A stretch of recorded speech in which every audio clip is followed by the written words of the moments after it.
This presentation is the potential implications of neuroscience for school and mental health counselors. It was the presentation that was going to be presented at the workshop for Counselors' View of Italy in Righello. I was unable to make that presentation due to delays in my flight from the United States to Italy.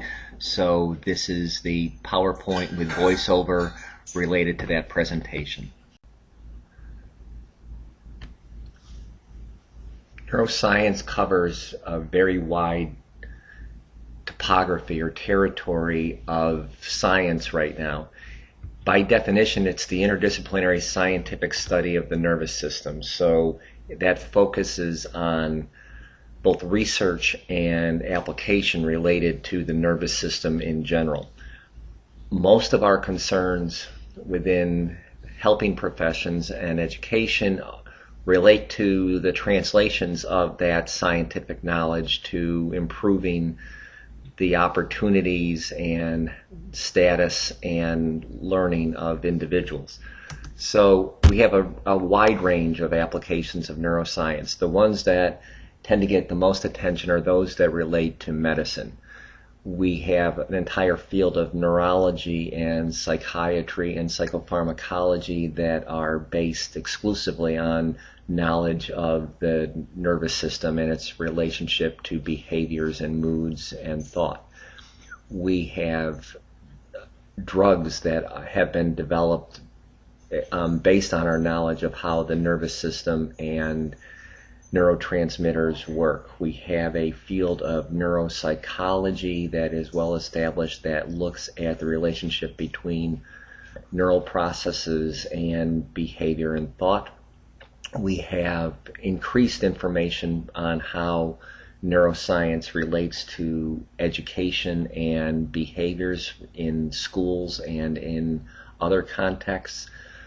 We have, across the last 15 or 20 years, increased attention to the role of neuroscience in counseling. There's a wide range of potential applications in counseling, ranging from prevention to promotion to intervention to research. We will discuss these, so I'm not going to take time to go through all of this list that I have here.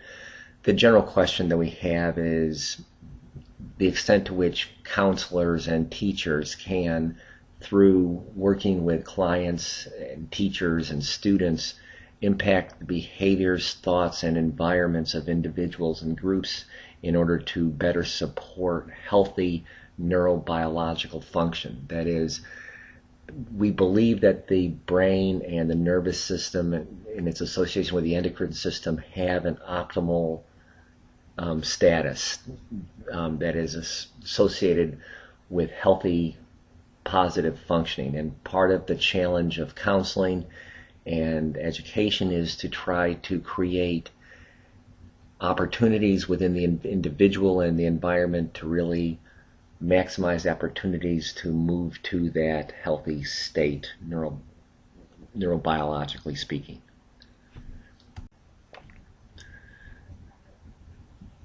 To provide some background for this presentation, we are going to initially cover four basic areas of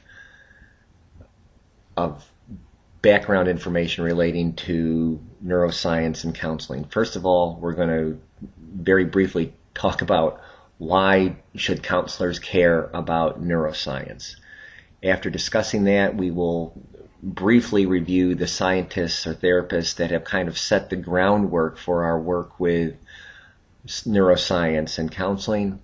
We will hit on some critical concepts of neuroscience for counselors, and then we will deal with some initial cautions about applying our knowledge of neuroscience to counseling. So why should counselors care about neuroscience? The first reason that counselors should care is because not caring 50 years ago about neuroscience was sensible, because our knowledge base in neuroscience was very limited. In the last 20, 40 years, our ability to understand brain function and the function of the nervous system and the relationship of those functions to behaviors and thoughts and attitudes has increased dramatically. So we need to be more concerned about it today than we were 50 years ago, simply because our knowledge base in the field has expanded and we have a lot more that we can be responsive to these days than we had in the past. Secondly, we know that experience can change human brains. Our behaviors and attitudes and thoughts and learning and healthy functioning and our immune system are all related to the functioning of our brains. We know that experience can change the functioning of those brains, so we believe that counseling can do so as well in a proactive, positive, functional way. The third reason is a little bit trickier. The third reason relates to funding for research. Right now, most of our counselors are trained using DSM-5. The challenge that we're facing is that the National Institutes of Mental Health that fund research relating to counseling and psychology and neuroscience and neuropsychology, the National Institutes of Mental Health are not really thrilled with DSM categorizations. They think that based on what we know of the science of disorders and the science of human development and the science of wellness, that categorizing individuals based on symptoms is not sufficient for providing appropriate interventions anymore. So NIMH is involved with a little bit of a conflict with the American Psychological Association over the appropriateness of DSM-5 as a basis for funding. I expect that, given that NIMH controls funding and that they are currently involved in looking at their own diagnostic categorization system, that we might find that there's a shift in research funding relating to neuroscience and helping professions, neuropsychology, psychiatry, etc., based on NIMH's categorization rather than DSM-5's, we might find a shift. So NIMH's criteria are much more related to neuroscience than DSM-5, so we just need to be aware of that shift that's occurring for those of you that are doing research, may do research, or whose subsequent practice may be influenced if DSM-5 gets compromised across the next 10 years or so. Finally, we need to care because all of the other helping professions care.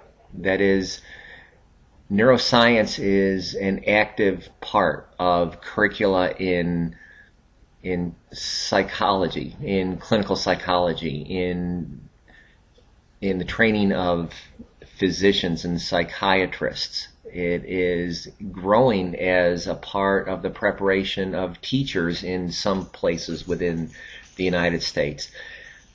So we have this basic concern that if we don't spend more time learning about neuroscience, we won't be an active part of the discussion of practice because everybody else will be using a language that we are not using. So in order for us to stay relevant, we probably need to understand basic concepts and basic terminology. There's been a lot of work that has already been done related to the neuroscience of counseling. The most notable contributor to this has been Alan Ivy, or the Ivies. Their work has been most directly focused on counseling. However, there are other people who the Ivies and others have based their recommendations for counselors on that deal with more of the primary research and primary practice that has been associated with with neuroscience in psychotherapy, and neuroscience in psychiatry, and neuroscience in neurology. So Jacob Panskep has done work related to emotions and the foundation of human and animal emotions. And one of the things that is relevant in terms of Panskep's work is that he has identified a set of emotions that exist not only in humans but in all animals. So these, his work suggests that the stuff that happens in our midbrain and our emotional centers apply not only to us but to animals, and therefore they are very primitive and they are very important in understanding and guiding behaviors. Ledoux focuses a lot on emotion as well, and he has a number of books that are out there that I would recommend that you take a look at. Daniel Siegel has work that is focused on mindfulness, and Cozzolino has huge, monstrous books that deal with the neuroscience of psychotherapy, and a much more readable one that deals with the social neuroscience of education. These are just some of the leading authors in this area. There are a lot of others, but I strongly recommend that read the Ivy's work, but spend as much time dealing with some more of the more cutting edge work that is being done outside of counseling. To understand neuroscience and its implications for counseling, I'm just going to provide a very, very brief Reader's Digest condensed version of what we know. First of all, the brain is still very primitive compared to changes in society across the last 500 years. A lot of what we understand about the brain currently is that it functions as if we are still hunter-gatherers. A lot of our limbic system and some of the behaviors of our prefrontal cortex are based on the decisions that we've had to make when we were hunter-gatherer tribes thousands of years ago. So the brain still tends to be looking for things within the environment and within our behaviors that are associated with that kind of lifestyle, not with a lifestyle that is governed by texting and video and by computers and by information overloads that we are currently facing within our world today, and the type of stresses that we as individuals deal with today. So our brain is still pretty primitive compared to the challenges that it is currently facing. I think that it's really important to understand the nature of the relationship between the limbic system and the neocortex and the hormones. So what happens when we perceive something is that if it's a threat to us, if our brain decides that it's a threat, it skips the neocortex. It skips our prefrontal and our language centers, and it goes directly to our limbic system, our amygdala, our thalamus, our hypothalamus, and it basically overrides thought. So it kind of triggers a hormonal reaction that sometimes, depending on the nature of the stress, can actually override, again, the function of our neocortex. So we can, depending on the nature of the stress and how activated our fight or flight system has become due to the nature of that stress, we can be operating essentially as without the benefit of our neocortex, without our ability to think and process. So we have this interplay that we always need to be aware of between our emotional system, our memory system, which is the hippocampus and its related structures, and the neocortex, which is our thinking area, and our hormones, which kind of guide the nature of the behaviors that we have and the effects on our neurotransmitters. I think that it's important to understand this concept of Hebb's rule even though we've modified it. So Hebb's rule basically says that neurons that fire at the same time or fire consecutively tend to wire together. So the way that we tend to talk about it in jargon is neurons that fire together wire together.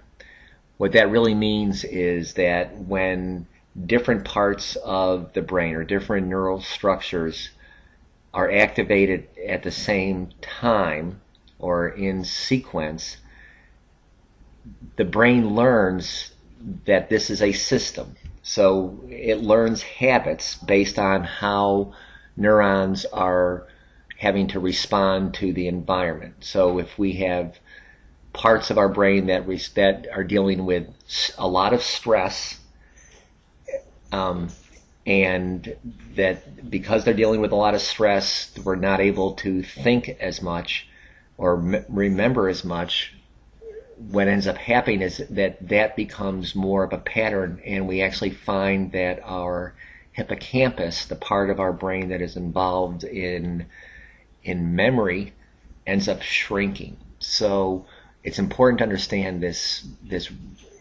rule, this guideline, that when parts of the brain are activated at the same time, those networks tend to learn habits about working that way. So as individuals develop, or as individuals go through different experiences, the nature of those experiences tend to wire the brain to behave in certain habitual ways.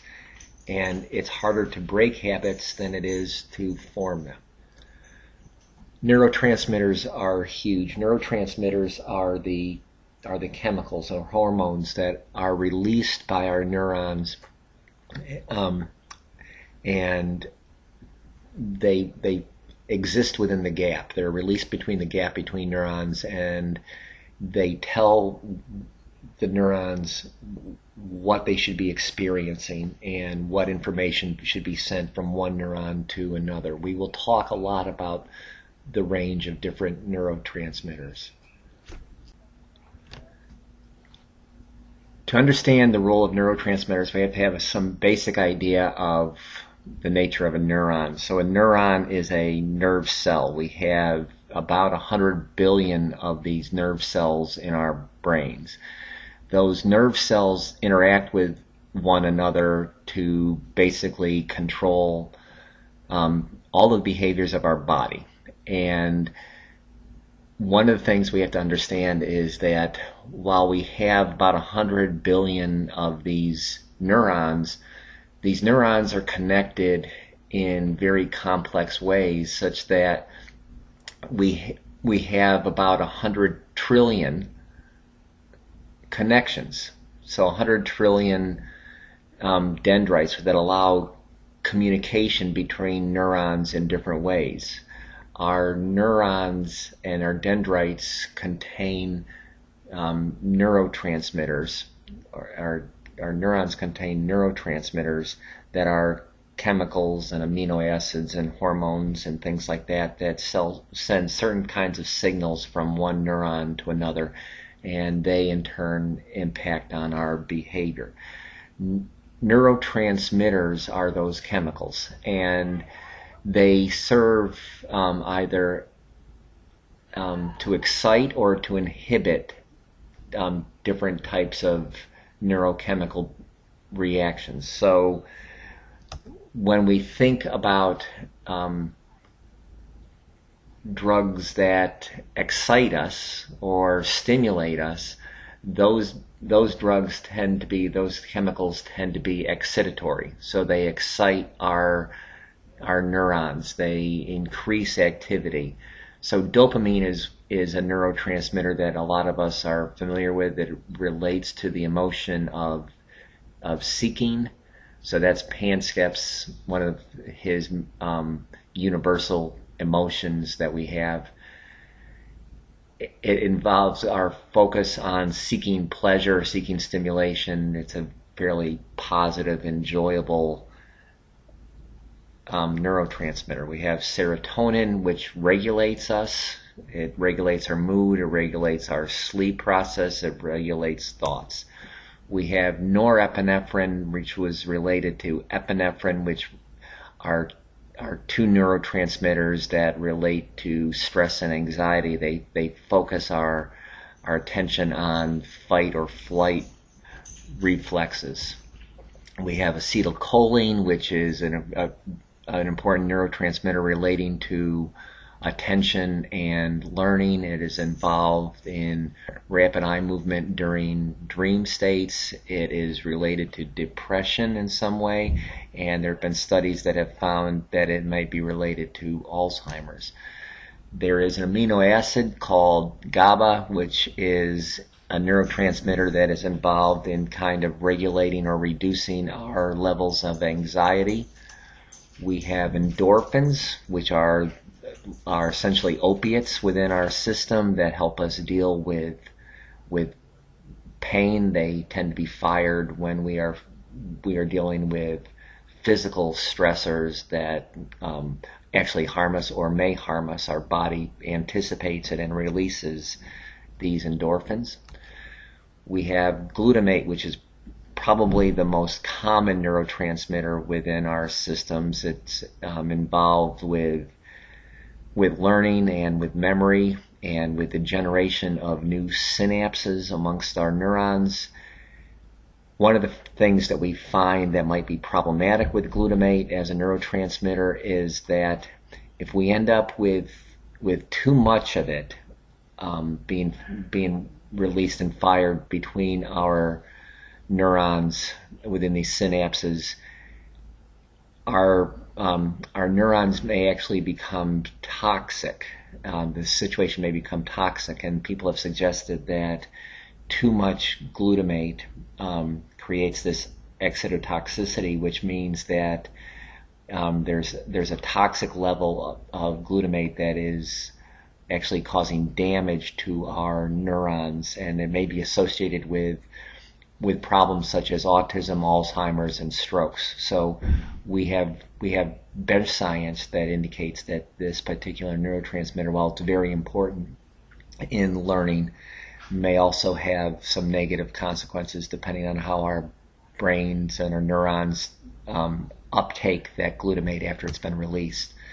So when we think about neurotransmitters, we know that our bodies, our neurons, produce them.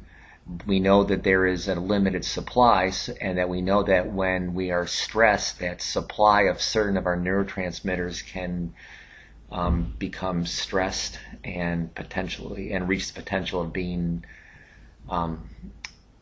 drained, and the consequences of that for our health and our function are pretty negative.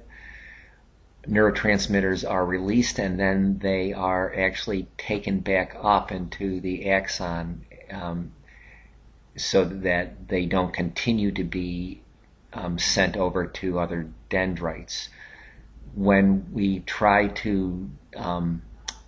use certain types of drugs to try to deal with depression and things like that, we are often trying to use drugs to reduce the reuptake of dopamine or serotonin. So we're trying to reduce the reuptake of neurotransmitters that make us feel good or help us regulate. The question that we have with counseling is whether or not we have procedures, whether we have counseling techniques that can yield that same effect without using drugs. So there's a lot of research that has indicated that neurotransmitters are involved with addiction and depression and our stress responses, and potentially with memory loss. We know that certain of our neurotransmitters are amino acids, such as GABA and glutamate. We understand that those amino acids are really important in terms of our functioning, and it relates to the nature of the diets that we should be eating. We have drug therapies that are directly targeted at these various neurotransmitters. We know that diet works in terms of dealing with neurotransmitters. We know that exercise does, and we actually know that massage does. So we there's a lot that we don't know. There's a lot that has been suggested from psychotherapy and from counseling that suggests that there are things that we can really do to regulate the nature of our neurotransmitters, but we really don't have the kind of evidence that some of those recommendations might have otherwise suggested. But we are confident that diet is important, a moderate amount of exercise is healthy, and massage also stimulates the appropriate production of some neurotransmitters. To understand some of the role of neurotransmitters and our physiology, as we might look at a counseling challenge, I'm going to use the example of the body dealing with a trauma. So that trauma may be a rape, it could be a car accident, it could be witnessing a shooting, it could be involved with some kind of crime. Whenever our bodies encounter unexpected, significant trauma, our bodies respond in some predictable ways. So the first thing that happens is that the threat that we are observing actually will get to our thalamus and our amygdala, that the emotional processing center of our brain, faster than it gets to our neocortex. So the amygdala, which is kind of our emotional and stress center of our brain, experiences it first, and it will communicate with the hypothalamus, which is related to the thalamus, and that hypothalamus will send information on to the pituitary gland that something has to be done. And this happens in a millisecond. This happens before it becomes even conscious to us that there is a crisis. The amygdala is kind of this little organ within our body that is constantly looking for things that might kill us. So as soon as something happens that confirms the amygdala's role, it activates without us even thinking about it. So if you remember walking through the woods and you come across a stick that looks a little bit like a snake, and your body jumps, and it jumps without you even thinking that it might be a snake. Your body just responds to it as if it might be a threat. That's the amygdala messing with us. The pituitary gland, in turn, after it gets its message from the hypothalamus via the adrenal gland, basically alerts. The pituitary gland gets its alert from the hypothalamus and amygdala. It in turn then communicates with the adrenal glands that are around our inner organs of our abdomen. The adrenals tell our body to basically fires off either adrenaline or cortisol or some type of opioids or oxytocin. That's the same chemical that is released when mothers are bonding with babies, neonates, or neuropeptides. When we are experiencing severe trauma, those hormone levels rush to our brain, and depending on the nature of the threat, they actually may serve to shut down our information processing, shut down our neocortex, and in turn interfere with our hippocampus. Our hippocampus is kind of like the memory organ, the memory center of our brain. It allows us to store and organize information. And what happens in cases where there is significant trauma or significant threat, either the cortisol or the opioids or the oxytocin or the adrenaline that is rushing through our body actually shuts down our neocortex, so we're not really thinking about what's happening. And because of that, we struggle with sustaining or recovering memories from some experiences that are related to trauma. trauma memories become scattered and hard to retrieve because those memories kind of have bypassed our language centers and our neocortex. So we might be experiencing it more on a sensory level rather than on a cognitive or linguistic level. And because of that, it's hard for trauma victims sometimes to put their memories back together in a meaningful and accurate way. One of the things that we have learned in the last 5 or 10 years is that there is a certain neurotransmitter that is released called neuropeptide Y, and it is released either concurrently with our other adrenal released hormones, or it is released shortly after it. And what it allows us to do is to recover from that trauma. So in the ideal situation, the way that our brains are kind of structured to work, we get this rush of hormone triggered by our adrenal glands into our brain, and our brains immediately try to see if they can regulate it. So we try to bring ourselves back down to this optimal level of performance.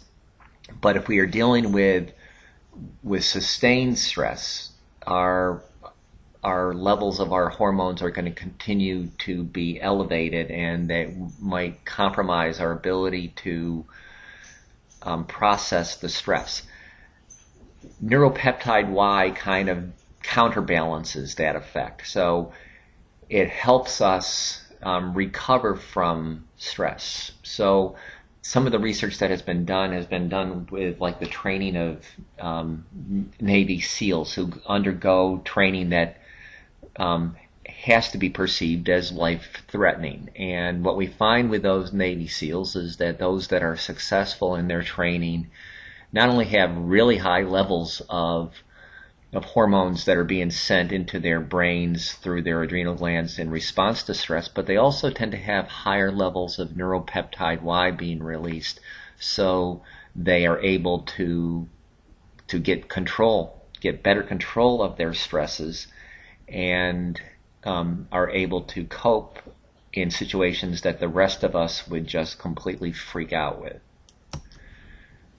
One of the things that we also know in terms of trauma is that in cases of sustained trauma, sustained stress, such as we would experience with a combat situation that is sustained, our brains end up becoming hypervigilant and sustaining that level of vigilance, and the stress response that we have by having so much of those stress hormones cycling through our brain and our body is that we reach this point of what's called allostatic stress, which means that it's too much for us, and it ends up actually having negative impacts on the actual physical structures of our brain, not just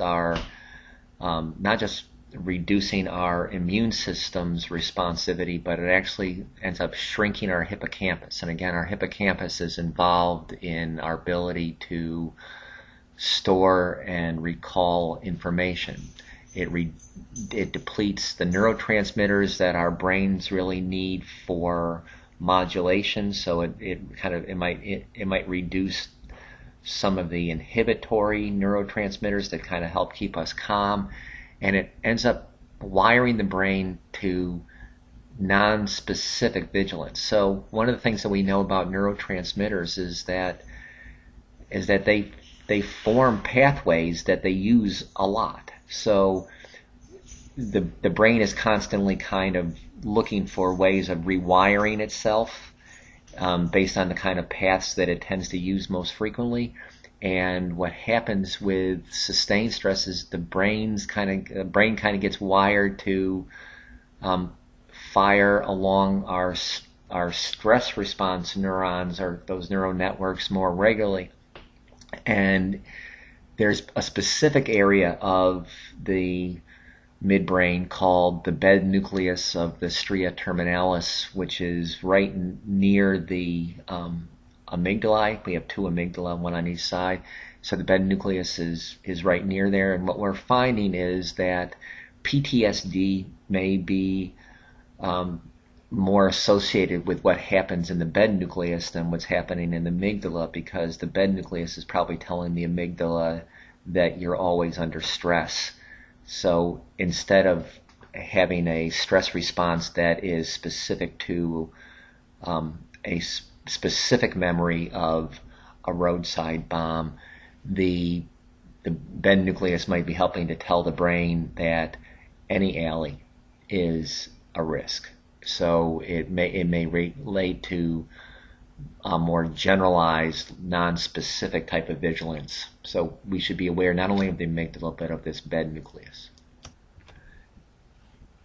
As we consider the importance of neuroscience to counseling, there are a number of cautions that we need to keep in mind at the same time. While neuroscience has a lot to offer us, we also have to be careful. First of all, we know a whole lot more about the hard science of neurology and neuroscience than we know about translation. So we're learning a lot about how neurons function. We are learning through animal models and through people and through the new technology that we have for getting inside the function of the brain. At the same time, we don't know as much about how to translate all of that very interesting basic science to practice. So we struggle, and I think that we need to be careful in making sure that the implications that we draw from neurobiology and neuroscience are truly justified, and that we test them in a research perspective prior to suggesting that they become practice. Second, the fields of counseling and psychotherapy are typically relying on people who are translators of information, that is, psychotherapists or counselors who have some basic knowledge of neuroscience, rather than people who are real experts in neuroscience. So, I have some practical experience as a researcher in neuroscience and dealing with Alzheimer's. I have a PhD in child development with a lot of training and background in the neuroscience of human development. However, neither of those experiences qualify me as an expert in neuroscience to translate information that I am confident would inform psychotherapy or counseling. So I am just trying to translate the information that I have. I believe that the field would be better if we had people with greater expertise in neuroscience, people who are trained in neuroscience, helping to inform counselors. Our understanding is limited due to the models and technology that we have. That is, a lot of what we know about neuroscience is based on mice. And while there are scary similarities between the mouse or rat brain and our brains, we also know that our neocortex, the outside cortex of our brain, and our frontal cortex is far more developed than other animals, except for certain primates that we really limit our research with.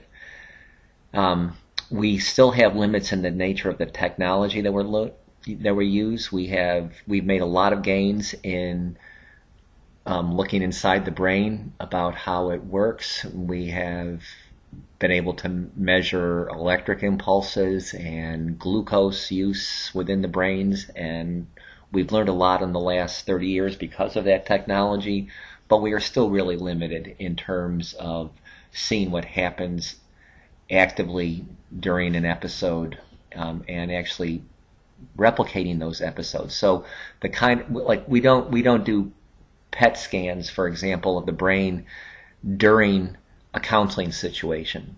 So it's hard for us to really get a sense of what is happening during a counseling situation in terms of the way that the brain processes the emotion and thinking that is occurring during a counseling situation. So we are limited. We are also making a lot of guesses about how neuroscience relates to counseling, rather than limiting our guessing to that which is based on research. So again, I think that our field of counseling is in its novice stage regarding the understanding and applications of neuroscience, and I think that there are some risks with us making guesses about how we should use that knowledge without first having tested it with research. And that previous comment that I made, if you pick up a lot of current books relating to counseling, you will see comments being made about neurotransmitters and the ways in which we can kind of promote more healthy neurotransmitters within our bodies. And frankly, a lot of those recommendations that are being made from different sources are being made without research evidence to support them, and we need to be cautious in that.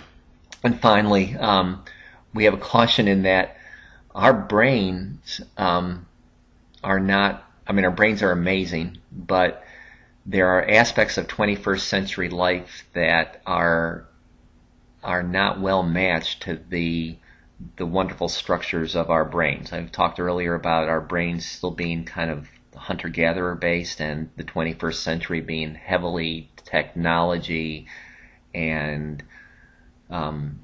busy, stress-based, and because of that we might have some inconsistencies that we would need to discuss. So trying to understand how counseling fits in with neuroscience, part of what we have to understand is that our current brain might not be well suited to some of the challenges that we're currently facing. So we're going to look at some of the ways in which our brains are really set up for handling the stresses that we are currently experiencing. One of the ways is that, within a hunter-gatherer system, the types of stresses that the body had to be prepared for, the amygdala had to be prepared for, are basically stresses that would relate to being attacked by an animal, dealing with a weather stress, being lost, or being abandoned by the social group that was helping to take care of you.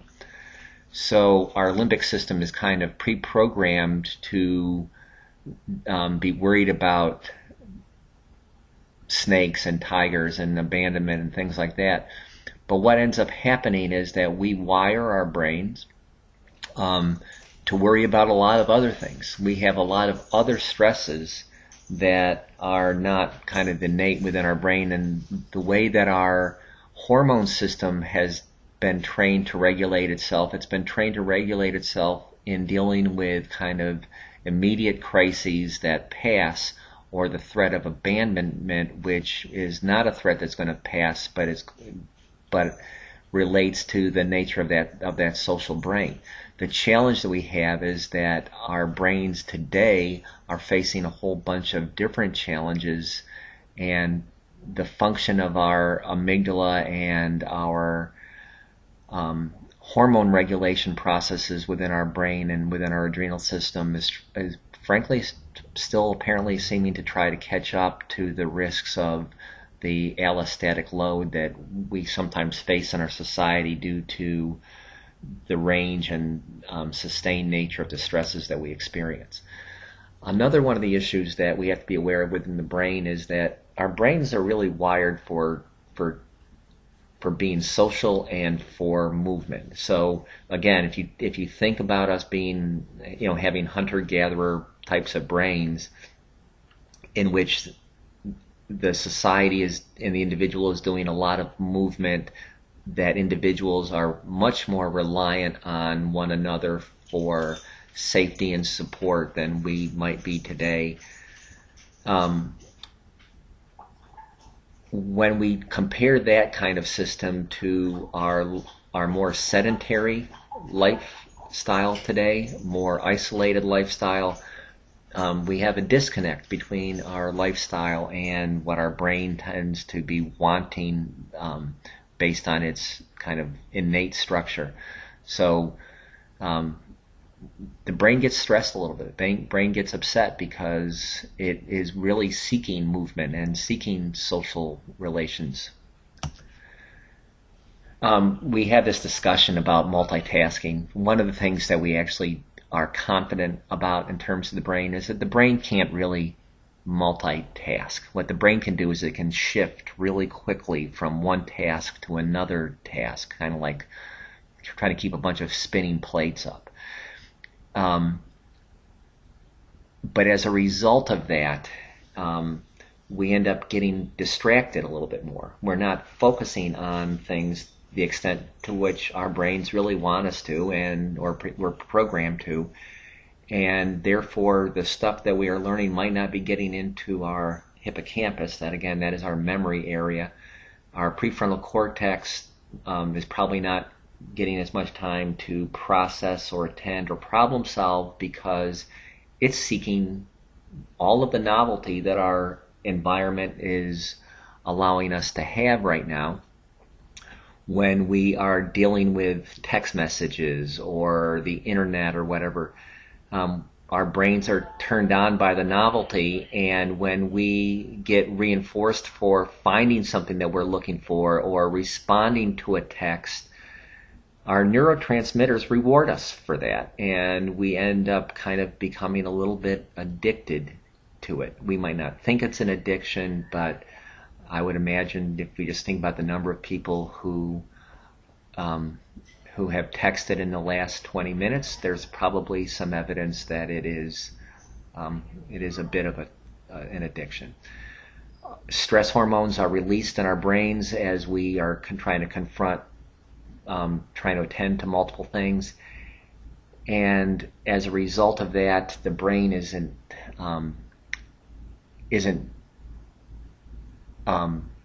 doing us as much good because of the amount of technology that we are processing than it would if we were more social and more movement focused. The remainder of the presentation is going to deal with some general implications of all of this neuroscience stuff for counseling. So we're going to talk a little bit about the importance of counselors having an understanding of what is happening in the brain and with prevention and intervention systems in terms of what it's doing neurochemically, neurobiologically. We're going to talk about the importance of neuroscience for the counseling profession. We're going to talk about implications of neuroscience for research in counseling, and I'll give some very brief comments about potential implications for practice. I'm not a counselor, so I'm going to be cautious about the nature of implications that I draw relating to practice. In terms of understanding, I think that it's important that counselors understand the neuroscience of problems. So there's a significant literature developing, and it has been developed in terms of the neuroscience related to addiction, response to trauma, and depression. We have a little bit more neuroscience that is emerging that is related to anxiety disorders and phobias, but a lot of what we know right now would probably fit most clearly into the areas of addiction, trauma, and depression. One of the things that we know related to this is that the limbic system, which includes the amygdala and the thalamus and the hypothalamus, kind of has this interaction that goes on with the prefrontal cortex, and we are part of what we're wanting to make sure that we do with an understanding of neuroscience is understanding that we would like most of our our clients to be able to understand what's happening with them emotionally, but we want them to be able to help regulate that with their thought process, which would exist within their prefrontal cortex. So it's this balance between the emotional system of the limbic system and the thought systems of the prefrontal cortex. So we know that we have problems that are kind of located. A lot of the challenges that counselors face are related to neurotransmitters and to the role of the limbic system and trying to get the prefrontal cortex to be thinking in more logical, concrete, positive, proactive ways rather than having unhealthy thoughts, which in turn activate the limbic system in negative ways. So we have these ideas of the nature of the problems kind of fitting into those neurotransmitter or kind of neuroanatomical battle situations. Our understanding of treatments in terms of medications, prevention, promotion, resilience, teaching, we actually know quite a bit about the effectiveness, the neuropsychological, neuroanatomical effectiveness of cognitive behavioral therapy and of mindfulness. We are learning a whole lot more about the role of neuropeptides and neuroproteins in terms of both positive and negative outcomes associated with treatments. We had talked earlier about neuropeptide Y in terms of its value as a neuropeptide in helping individuals recover from trauma. We have a discussion about human development that suggests that there are periods of life that are most sensitive to certain types of experiences. We know that we have critical periods that are occurring in development prenatally and to some extent critical periods that are occurring during the first 2 or 3 years of life, specifically related to vision and language. But aside from that, we know that we have these sensitive periods during which times the brain is particularly sensitive to different types of experiences and particularly sensitive to kind of wiring in ways that are either of optimal development or less than optimal development. So we know that synaptogenesis, which is the forming of new synapses, occurs through most of our lifespan. We used to think that after a baby was born, if we had some time during infancy to gain more neural connections or neurons. But what we have learned is that the brain continues to add networking as we age, and that actually the hippocampus continues to do that kind of work all through life. So the part of our brain that is trying to form memories and create meaning stays active. Our brain prunes connections that we don't use, so that there's this statement that you either use it or you lose it.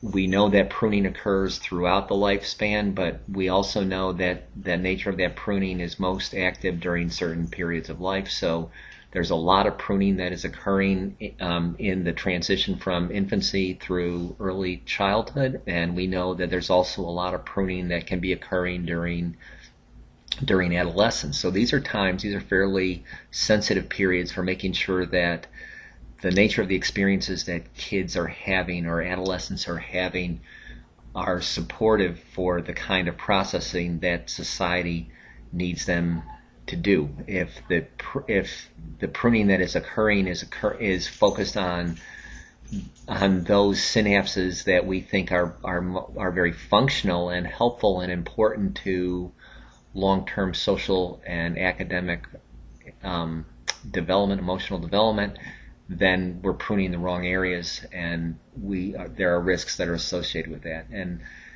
along this whole discussion of sensitive period comes that back to our discussion of Hebb's rule, or the modification of Hebb's rule, that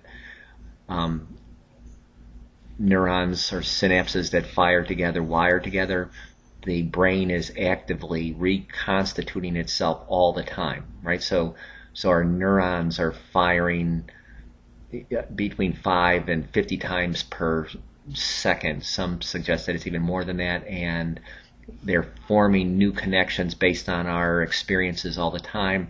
So we really want to make sure that we are doing those things as counselors or as teachers or as parents that encourage the types of networking to be occurring within our brains that are desirable.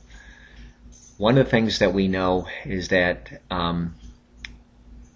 neuroscience helps us understand why any helping relationship is effective. So our brains benefit from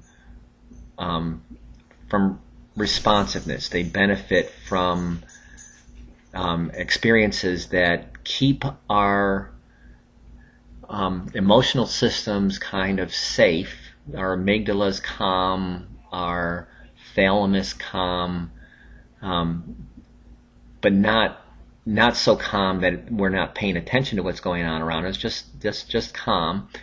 And with that calmness, we still want a little bit of novelty or challenge. So good helping relationships and probably good counseling involves that providing a secure base with some level of attachment so that the individual amygdala, their emotional center, is kind of happy, where at the same time the brain is able to process the novelty which the parent or teacher or counselor provides to facilitate the engagement of the neocortex so that they can engage in some appropriate problem solving. That kind of situation is one that's ideal in helping the midbrain, the amygdala, and emotional centers interact appropriately and wire in nice ways with the thought and language centers of our brain. Okay, so to kind of go through again the basic applications of some of this information to stress. Again, a lot of what you'll see is going to be similar to what we saw related to trauma. The threat is perceived by the hypothalamus and the amygdala. It sends the message to the pituitary, which again sends it off to the adrenals, which releases a range of potential hormones, and those hormones move to the brain, and eventually there is a cycle that tells the brain that it can reduce the levels of stress hormone and things can calm down based on communication through the hypothalamus. In cases of sustained stress, the brain kind of habituates to its cycle of trying to calm itself down because it is constantly being refired. So in an ideal situation, what happens is the brain recognizes the stress, it releases the stress hormone, the hypothalamus processes the new situation, says that things are okay, and that it will lower the level of stress hormones that the body is producing. In situations of sustained stress, there is no regulation of the amount of hormones that are being released because the brain kind of habituates to that sense that it should calm down now, because whenever it thinks that it should calm down, it is still getting new stress messages that it needs to fire the adrenals to release more stress hormone. So it basically says, I don't believe that the threat is gone because the pituitary is still firing the adrenals. The sustained wear and tear of sustained stress causes inflammation, causes a sense of learned helplessness within the brain and probably within our behaviors. It weakens this relationship that occurs between the hippocampus, pituitary, and adrenals. And if it is sustained long enough and at high enough levels, the hippocampus actually begins to shrink. To deal with stress, there's a need to be able to reduce the levels of cortisol in the system and hopefully to increase the regulating effects of serotonin. We can do that through a moderate amount of exercise. We have research that shows both CBT and mindfulness are effective in dealing with stress. We know that that making sure that we have a diet that that gives us enough appropriate protein, amino acids, and fat so that the body can process things correctly. We want anti-inflammatories, and we need a moderate amount of sleep. Another example, aside from stress, is depression. To understand what depression is a bit of a challenge because we find different actions going on to create different types of depressions. This is one of those areas in which DSM-5 and NIMH are raising concerns because from the DSM-5 criteria, there's a set of specific behavioral symptoms, whereas with NIMH, they are believing that there are really different types of neuropsychological processes, hormonal processes that are being undertaken to produce actually different disorders rather than the single thing that we're calling depression. What we do know across depression is that the amygdala seems to be more hyper even at rest for people that have depression. So it's kind of like it's looking specifically for negative cues, words or phrases or ideas or thoughts that kind of are negative. We tend to ruminate on negative self-reflections so that's action that's actually going on in the prefrontal and parietal regions. So we know that those areas of the brain are firing when people are ruminating. The role of the neurotransmitters is a chicken or egg question. That is, do we find that levels of dopamine or serotonin are not being released as well or not being held within the synapse as long as we would like them to because of depression, or does depression actually cause the rapid reuptake of dopamine or serotonin to occur? We know that the hypothalamus and cortisol are involved in some way in depression. Drug treatments actually lower the amygdala's metabolism, thereby slowing down the reuptake of serotonin, dopamine, or norepinephrine. So those are the neurotransmitters that help people kind of feel better. And what our current drug treatments do is that they basically slow down the reuptake of those neurotransmitters that make us feel good. The challenge with the drugs is that there may be some concern that our systems will habituate to the levels of neurotransmitters that we are trying to encourage the delayed reuptake of, and the drugs would lose their effectiveness. We really want to be able to address that with behavioral treatments rather than drug treatments if possible. The research on CBT shows that CBT does work for certain types of depression. We know that when subjects that tend to respond in certain ways to this one area of their brain called the subgenual cingulate cortex, when it fires for them, they tend to benefit from CBT because it seems to activate their areas of the neocortex, so it allows them to kind of regain some of that positive control, that rational control over the role of the amygdala in telling them that basically kind of the part of the amygdala that focuses on rumination. Research on mindfulness also is supportive. It suggests that mindfulness can be helpful in dealing with depression.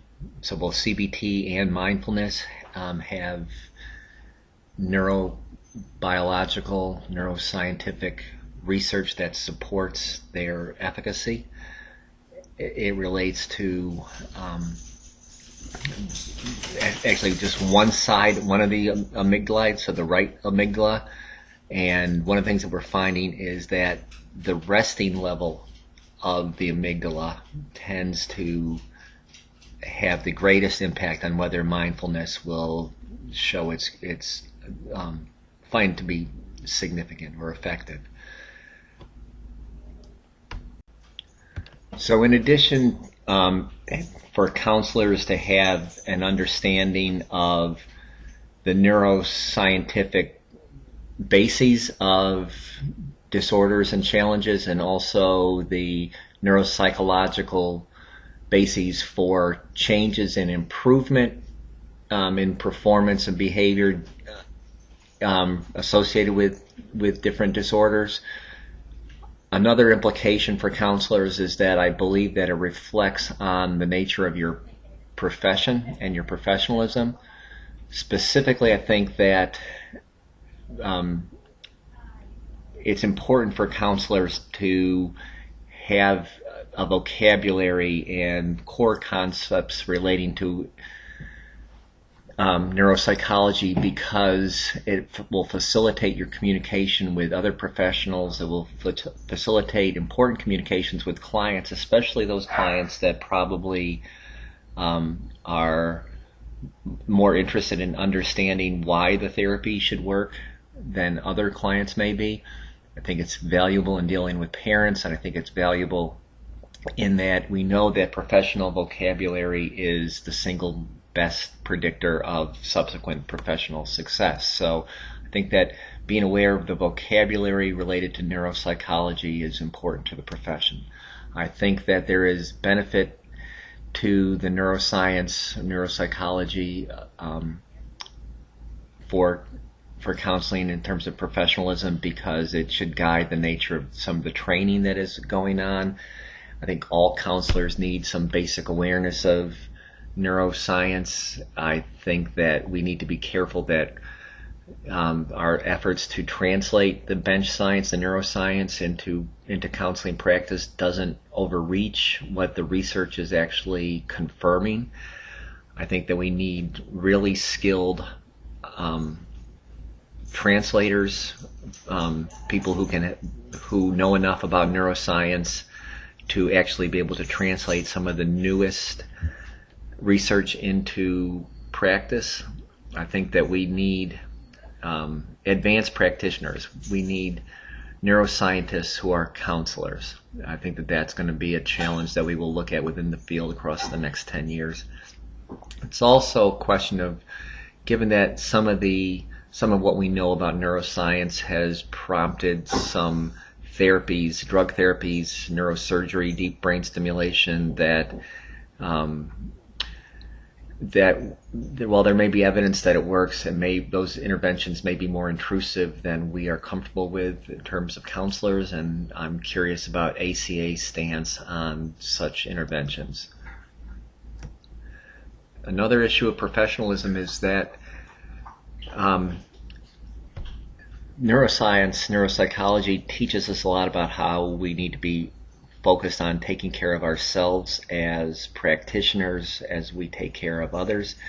There's a literature on mirror neurons, and mirror neurons basically suggest that when we observe pain in others, we may experience that same pain. When we observe happiness in others, we may actually, at a neurological level, experience that same type of happiness. That we may within our nervous system have neurons that are focused on picking up the nature of the experience of others, which means that for a counselor who is constantly dealing with individuals in distress, or individuals who are depressed, or individuals who are going through different psychic trauma, there's a concern that that the counselor may internalize that. Not internalize it just at a psychological level, but actually internalize it on a neurological level. Taking care of ourselves also means taking care of the brain in terms of what it, by its nature, needs. What by its nature it needs is it needs movement and it needs to be social. But we also know that it probably needs to have a diet that provides enough amino acids, appropriate fat and appropriate protein, as well as nutrients in order for us to function optimally. I think that there are implications for neuroscience for the research that ought to be conducted in terms of counseling. The first two basically deal with whether or not counseling can replicate or improve upon the effects of drug treatments for the same types of disorders. So right now we have a number of drugs that are able to treat some common presenting conditions such as depression and anxiety, attention deficit disorder. But a question is whether or not we have behavioral therapies that allow us to have those same effects without introducing drugs into the system. Another question is whether or not there is unique effects in terms of neuropsychology on behavior if we engage both in drug treatment and in psychological or counseling treatment that is focused on the same neurobiological circuitry. We have questions about whether or not brains of kids reared under different conditions actually manifest themselves differently. So one of the questions that we face are that we know that if a kid doesn't grow up in an environment that has a lot of language or a lot of movement or a lot of opportunity to interact with different parts of the environment, that child's brain may in some way be compromised. But we don't know exactly what the nature of that is or what different rearing conditions or interactive conditions or attachment conditions seem to be most related to long-term neurological outcomes. So a question is whether or not we can engage in some kind of longitudinal neuroimaging. The challenge that we have with doing that is that most of our neuroimaging introduces some level of radiation into the system of the individual who's being scanned, so we need to be hypervigilant to the threats of that. The idea of resilience is important. We're learning a lot about how some individuals are able to experience the same level of stress as others without coming through it with any negative consequences. That resilience may be associated with neuropeptide Y or other things, but there's a need to try to get deeper into understanding the neuroscience of resilience. A question of whether or not we can create virtual realities using head-mounted displays or these virtual reality rooms that actually put an individual into a simulated environment without actually putting them at risk, so that they can experience successes in dealing with different phobias or situations. It's probably an area that we could look at some research in. I think that we can look at research in all basic areas of counseling as it applies to neuroscience, the prevention, basically the neuroscience of prevention, the neuroscience of intervention, the neuroscience of promotion, and whether or not there are neuropsychological correlates of the different assessments that we are doing.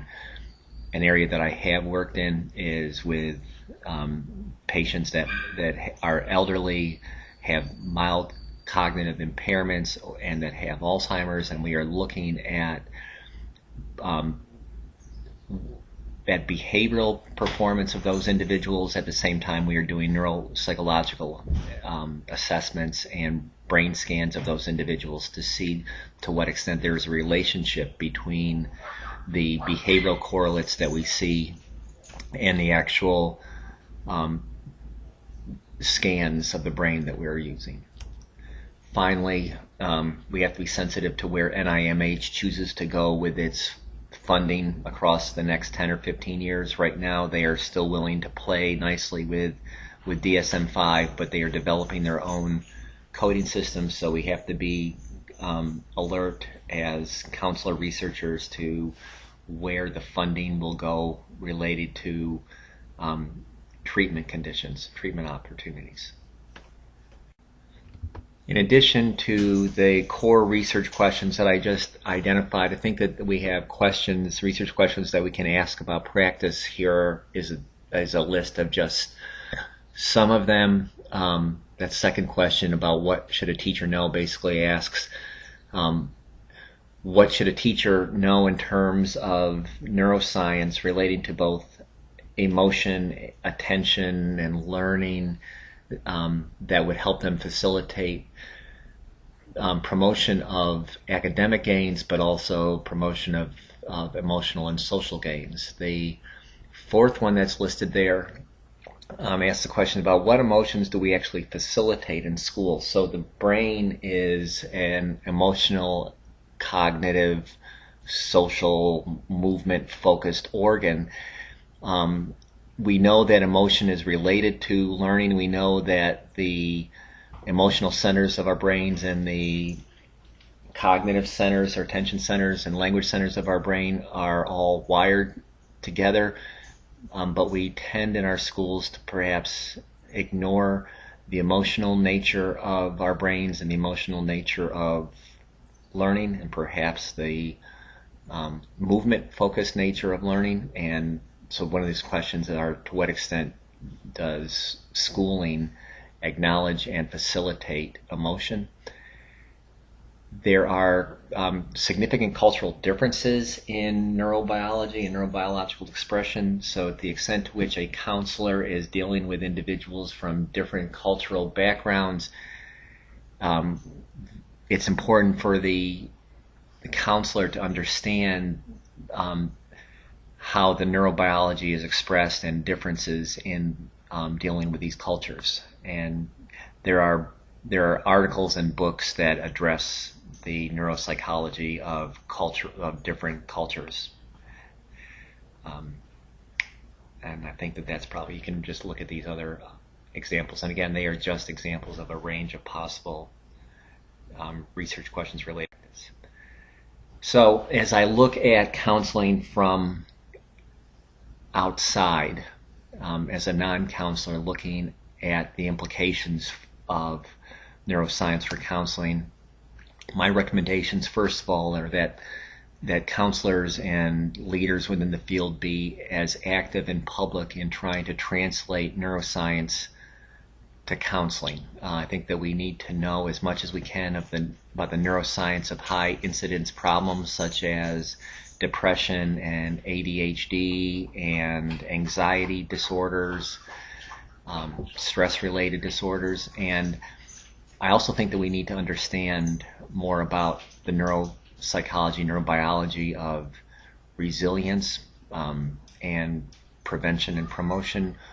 We have fairly good drug-related treatments. We are trying to make sure that we can use appropriate behavioral treatments, talk treatments, CBT, mindfulness to create the same neurobiological impacts that we are creating with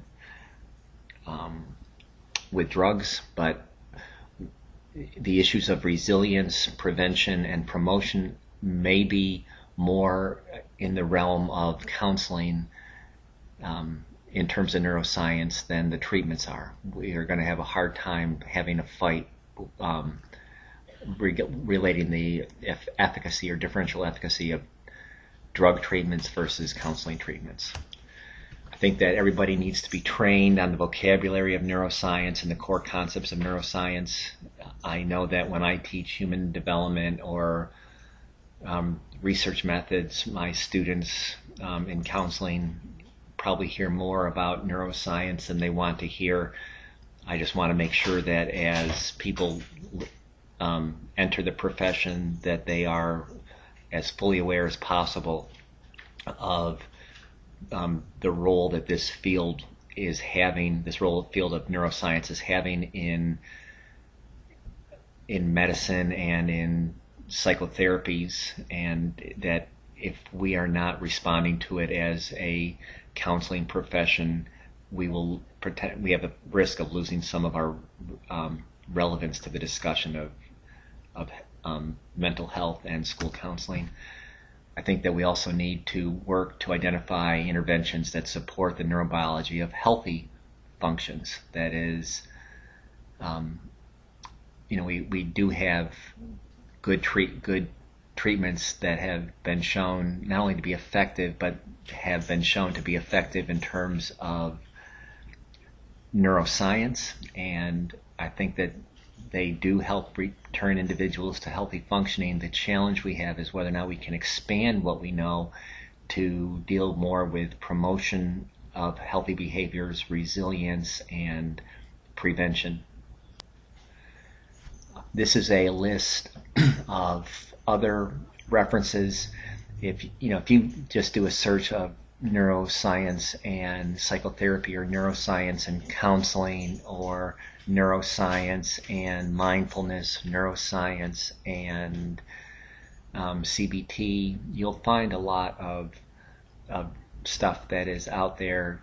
The number of publications that are being presented increases greatly. There are entire journals that are now being dedicated to dealing with the neuroscience of disorders and neuroscience of treatments.